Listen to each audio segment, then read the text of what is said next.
योऽन्तःप्रविश्य मम वाचमिमां प्रसुप्तां सञ्जीवयद्य किल शक्तिधरस्वधाम्ना अन्यां च हस्तचरणश्रवणत्वगादीन् प्राणान्नमो भगवते पुरुषाय तुभ्यम्।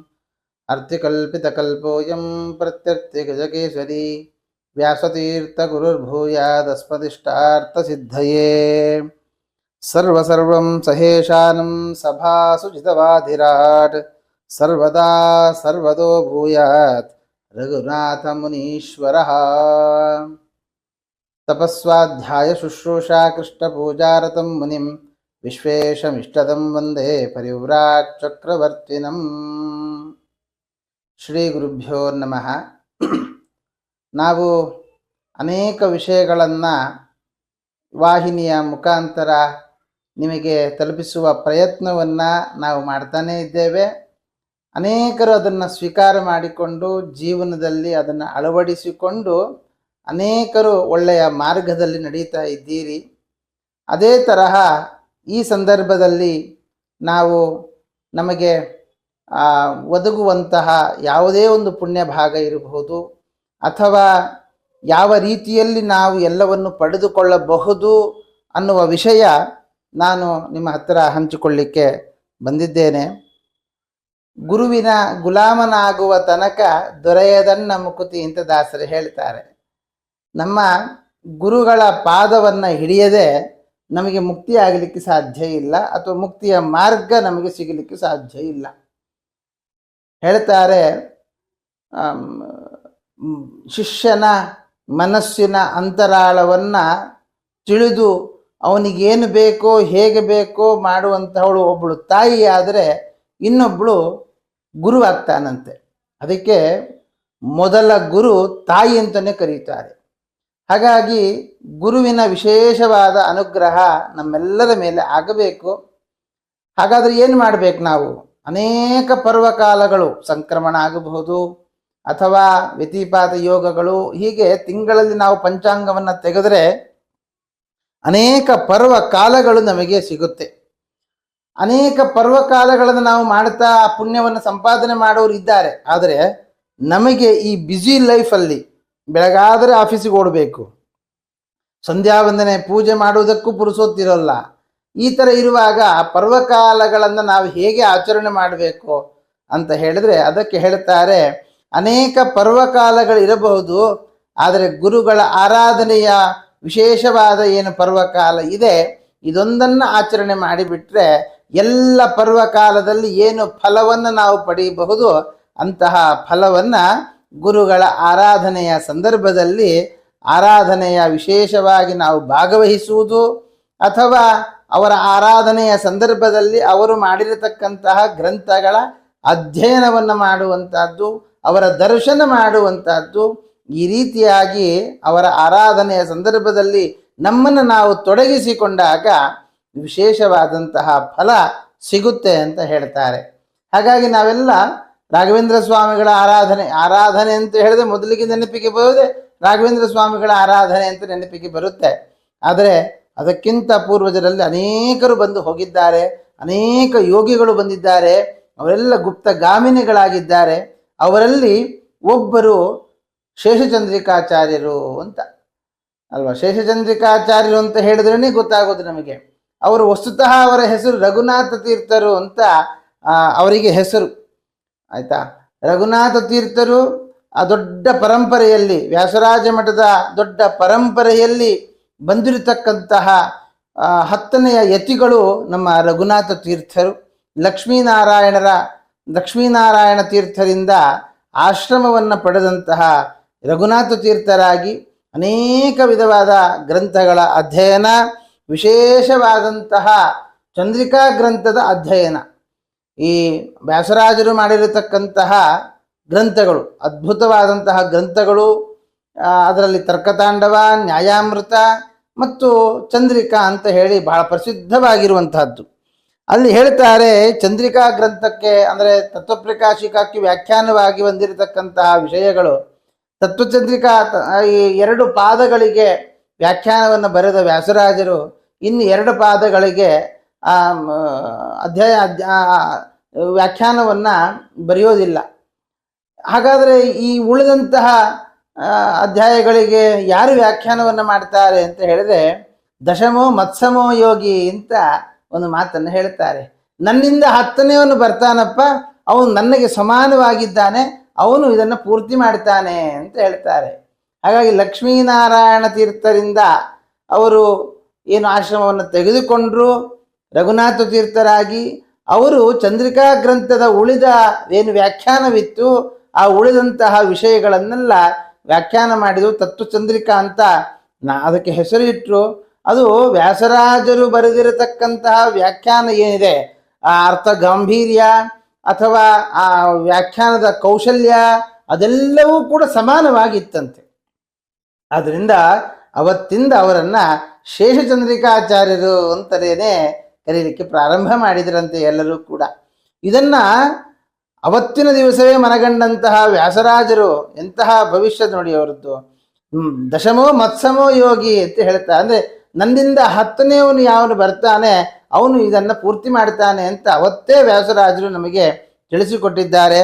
ಅಂತಹ ರಘುನಾಥ ತೀರ್ಥರ ಒಂದು ಆರಾಧನೆ 1641ನೇ ಇಸ್ವಿಯಲ್ಲಿ ಗುಡಿಬಂಡೆಯ ಗ್ರಾಮ, ನಮ್ಮ ಕರ್ನಾಟಕದವರೇ ಆಗಿದ್ದಾರೆ, ಗುಡಿಬಂಡೆಯ ಗ್ರಾಮದಲ್ಲಿ ಜನಿಸಿದಂತಹ ಅವರು 1700ನೇ ಇಸ್ವಿಯಲ್ಲಿ ಅವರು ಆಶ್ರಮವನ್ನು ತೆಗೆದುಕೊಂಡು 1755ರ ತನಕ ಆಶ್ರಮದಲ್ಲಿ ಇದ್ದರು, ಸಂಸ್ಥಾನವನ್ನು ನಡೆಸಿಕೊಂಡು ಬಂದರು.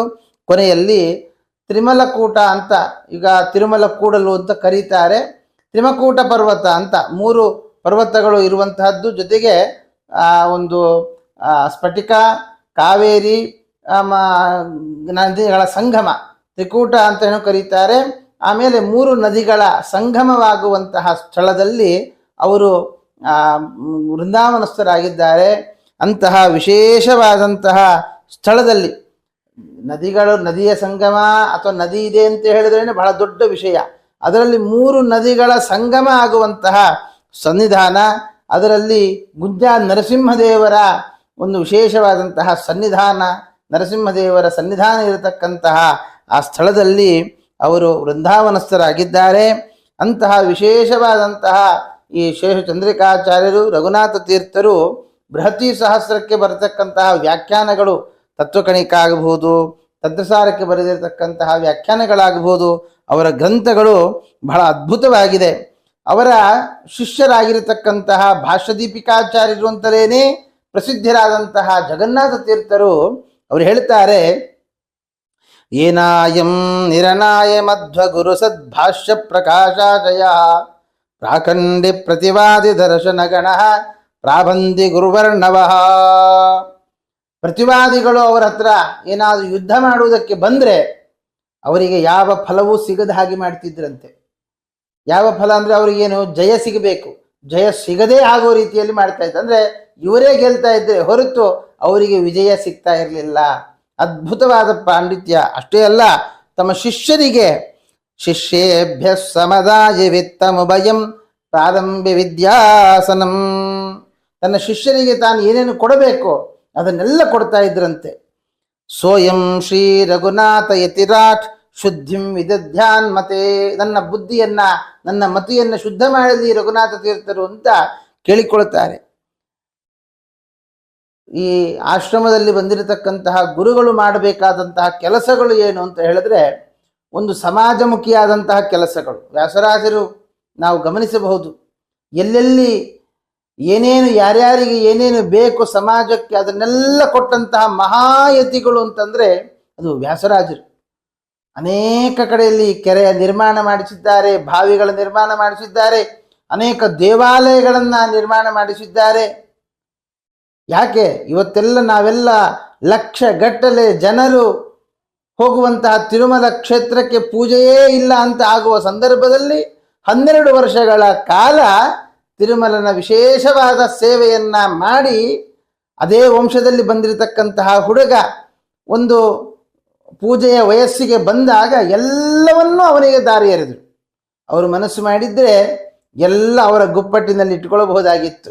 ಆದರೆ ಸನ್ಯಾಸಿಗಳಲ್ವೇ, ವೈರಾಗ್ಯ ಶಿಖಾಮಣಿಗಳಲ್ವೇ, ಅದು ಎಲ್ಲವನ್ನೂ ಕೂಡ ಅವರಿಗೆ ಬಿಟ್ಟು ಕೊಟ್ಟು ಅನೇಕ ಸಮಾಜಮುಖಿಯಾದಂತಹ ಕೆಲಸಗಳನ್ನು ಮಾಡಿದವರು ವ್ಯಾಸರಾಜರು ಅಂತಹ ದಿವ್ಯವಾದಂತಹ ಪೀಠದಲ್ಲಿ ಬಂದಿರತಕ್ಕಂತಹ ರಘುನಾಥ ತೀರ್ಥರೇನು ಕಡಿಮೆ ಇಲ್ಲ. ಅವ್ರು ಹೇಳ್ತಾರೆ, ಸರ್ವಂ ಸಹೇಶಾನಂ. ಯಾರ್ಯಾರು ಯಾವ್ಯಾವ ಸಭೆಯನ್ನು ಮಾಡಲಿ, ಅದು ಚಿಕ್ಕವರು ಮಾಡಲಿ, ದೊಡ್ಡವರು ಮಾಡಲಿ, ಅಥವಾ ಪ್ರತಿವಾದಿಗಳೇ ಮಾಡಲಿ, ಅದಕ್ಕೆಲ್ಲ ಅಧ್ಯಕ್ಷತೆ ಯಾರು ವಹಿಸ್ತಾ ಇದ್ರು ಅಂತಂದ್ರೆ ಅದು ರಘುನಾಥ ತೀರ್ಥರು ವಹಿಸ್ತಾ ಇದ್ರಂತೆ. ಎಲ್ಲರಿಗೂ ಸಮವಾದಂತಹ ಮಾತುಗಳನ್ನು ಆಡ್ತಾ ಇದ್ರು. ಮತ್ತೆ ಅವ್ರ ಹತ್ರ ಹೋಗಿ ಏನಾದ್ರು ಯುದ್ಧಕ್ಕೆ ವಾದಕ್ಕೆ ನಿಂತುಕೊಂಡ್ರೆ ಅಂತಾದ್ರೆ ಸಭಾಸು ಜಿತವಾದಿರಾಟ್, ಎಂತಹ ವಾದಿಗಳೇ ಬರಲಿ ಅವರನ್ನ ಗೆಲ್ತಾ ಇದ್ರು.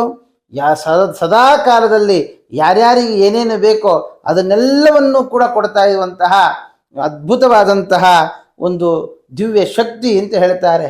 ಅದಕ್ಕೆ ಒಬ್ಬ ಏನು ರಾಜ ಇದ್ದ, ಕೃಷ್ಣದೇವ ರಾಜ. ಅವನ ಕಾಲದಲ್ಲಿ ಅಲ್ಲೆಲ್ಲಿರ್ತಕ್ಕಂತಹ ಸುಲ್ತಾನನ, ಟಿಪ್ಪು ಸುಲ್ತಾನನ ಅಪ್ಪ, ಅವನಿಗೆ ಕಂಪ್ಲೇಂಟ್ ಕೊಡ್ತಾರೆ, ಈ ವೃಂದಾವನವನ್ನು ಇಲ್ಲಿಂದ ತೆರವುಗೊಳಿಸಬೇಕು ಅಂತ. ಅವಾಗ ಅವನಿಗೆ ಆಯಿತು ಅಂತ ಹೇಳಿ ಎಲ್ಲ ಇವರನ್ನು ಕಳಿಸಿಕೊಡ್ತಾನೆ. ಕಳಿಸಿಕೊಟ್ಟಾಗ ಇನ್ನೇನು ಹೋಗಿ ನಾಳೆ ಹೋಗಿ ಅವರೆಲ್ಲ ತೆರವು ಮಾಡ್ತಾರೆ. ಆ ಸಂದರ್ಭದಲ್ಲಿ ರಾತ್ರಿ ಹೈದರಾಲಿಗೆ ಕನಸು ಬಿತ್ತಂತೆ, ತನ್ನ ಮಗ ನೀರಿನಲ್ಲಿ ಕೊಚ್ಚಿಕೊಂಡು ಹೋಗ್ತಾ ಇರ್ತಾನೆ. ಅವಾಗ ಒಬ್ಬ ವ್ಯಕ್ತಿ, ದಿವ್ಯವಾದ ತೇಜಸ್ಸಿನಿಂದ ಹೊಂದಿರತಕ್ಕಂಥ ವ್ಯಕ್ತಿ, ತನ್ನ ಕಾವಿ ಶಾಟಿಯನ್ನು ಬಿಸಾಟಿ ಆ ಮಗುವನ್ನು ರಕ್ಷಣೆ ಮಾಡ್ತಾನೆ. ಅದು ಅವನ ಸ್ವಪ್ನದಲ್ಲಿ ಬಂತು. ಆವಾಗ ಕೇಳ್ತಾನೆ, ಅಬ್ಬಾ ಅದ್ಭುತ ತೇಜಸ್ಸಿನಲ್ಲಿರ್ತಕ್ಕಂಥ ನೀವು ಯಾರು ಅಂತ ಕೇಳಿದಾಗ, ಯಾವ ವೃಂದಾವನವನ್ನಾದ ತೆರವುಗೊಳಿಸಬೇಕು ಅಂತ ನೀನು ನಿನ್ನ ಭಟರನ್ನು ಕಳಿಸಿದ್ದೀಯೋ ಅವರೇ ನಾನು ಅಂತ ಹೇಳಿ ಅವರು ಅಲ್ಲಿಯೇ ಆ ವೃಂದಾವನಕ್ಕೆ ಸೇರಿಕೊಂಡ್ರು. ಆ ಸ್ವಪ್ನವನ್ನು ಕೇಳಿದಂತಹ ಪೂರ್ಣಯ್ಯನವರು ಅವರೇ ಶೇಷಚಂದ್ರಿಕಾಚಾರ್ಯರದ್ದು ವಿಶೇಷವಾದ ಅನುಗ್ರಹ. ಅದರಿಂದ ಯಾವುದೇ ಕಾರಣಕ್ಕೂ ಅವರ ವೃಂದಾವನಕ್ಕೆ ಕೈ ಹಾಕಬೇಡಿ ಅಂತ ಹೇಳಿ ಕಳಿಸ್ತಾರೆ. ಅಂತಹ ಆ ವೃಂದಾವನ ಇವತ್ತಿನ ದಿವಸ ತಿರುಮಲ ಕೂಡಲು ಅಂತ ಕರೆಸಿಕೊಳ್ಳುವಂತಹ ಸ್ಥಳದಲ್ಲಿ ಇವತ್ತಿಗೂ ವಿರಾಜಮಾನರಾಗಿದ್ದಾರೆ. ಅನೇಕರಿಗೆ ಯಾವ ಜಾತಿ ಮತ ಭೇದವಿಲ್ಲದೆ ಅನೇಕರು ಹೋಗಿ ಅವರ ಹತ್ರ ಬರೀ ಕೈಯಲ್ಲಿ ಕೇಳಿಕೊಂಡಾಗ ಕೈ ತುಂಬ ಮನಸ್ಸಿನ ಅಭೀಷ್ಟವನ್ನು ಕೊಟ್ಟವರು ನಮ್ಮ ಗುರುಗಳು. ಅಂತಹ ಗುರುಗಳನ್ನು ಸ್ಮರಣೆ ಮಾಡೋಣ. ನಾವು ಕೂಡ ಒಂದು ಧರ್ಮ ಮಾರ್ಗದಲ್ಲಿ ಪ್ರೇರಣೆ ಮಾಡಬೇಕು. ನಮಗೂ ಕೂಡ ಗುರುಗಳು ವಿಶೇಷವಾದ ಅನುಗ್ರಹ ನಮ್ಮ ಮೇಲೂ ಕೂಡ ಮಾಡಿ ನಾವು ಕೂಡ ಧರ್ಮ ಮಾರ್ಗದಲ್ಲಿ ಸಾಗಿ ಗುರುಗಳ ಮುಖಾಂತರ ಭಗವಂತನ ಗೋಪಾಲಕೃಷ್ಣನ ವಿಶೇಷವಾದ ಅನುಗ್ರಹವನ್ನು ಪಡೆದುಕೊಳ್ಳೋಣ ಅಂತ ಹೇಳ್ತಾ ಶ್ರೀಕೃಷ್ಣಾರ್ಪಣಮಸ್ತು.